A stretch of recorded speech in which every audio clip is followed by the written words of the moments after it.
Assalomu alaykum barchaga. Hozir sizlarga Aziz kameralarni boshqa Wi-Fi ga o'tkazsangiz qanaqa foydalanish kerak haqida video ko'rsatmoqchimiz.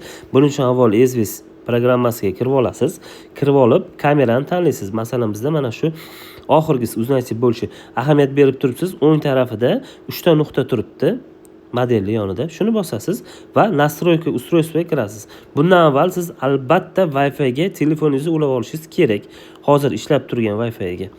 Setivoy bosasiz. Mana bu yerda hozir устройство не сети deyapti. Ya'ni internetga ulanmagan deyapti. Buning uchun hozir endi kamerani reset, ya'ni zibros berib olamiz orqasidan va ahamiyat berasiz, kamerada ko'k chiroq o'chib yonib turgan bo'lishi shart. Va vперед. Endi bu yerda shu Wi-Fi kamera qo'yilgan joydagi Wi-Fi ishlab turgan Wi-Fi nomini, parolni yozasiz va oldinga bosasiz. Kameramiz endi o'zi avtomatik qolganini sekin-asta ulaydi. Va sizga ogohlantirish beradi. Agar siz Wi-Fi parolni noto'g'ri tergan bo'lsangiz yoki qanaqadir xatolik bo'lgan bo'lsa, u stressga tegida aytib turadi kamera. Shunisiga e'tibor berib eshitib turishingiz kerak bo'ladi. Bizda gapirdi, Wi-Fi ga ulandi, ozgina kutib turing dedi, ya'ni. Wi-Fi connected. Internetga ulandi. Закончился.